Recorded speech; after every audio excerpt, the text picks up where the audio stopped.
എനിക്ക് അതിൽ സെക്കൻഡ് ഹാഫാണ് കൂടുതൽ ഇഷ്ടപ്പെട്ടത്. ജനൽ പടിമേലെ വിരലുകളാലെ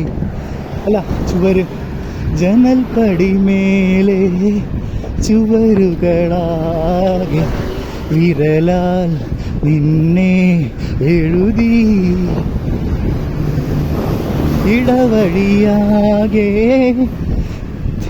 തിരഞ്ഞൊരു കാറ്റിൽ നീയാ ഗന്ധം തേടി, ഓരോ പാട്ടിൽ ഒരു നദിയായി നീ,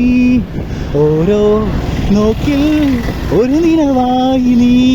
കിളിപ്പാടും നനനാന അതിരോമൽ കിളിപ്പാടും നനനീ മനസ്സുമല്ലേ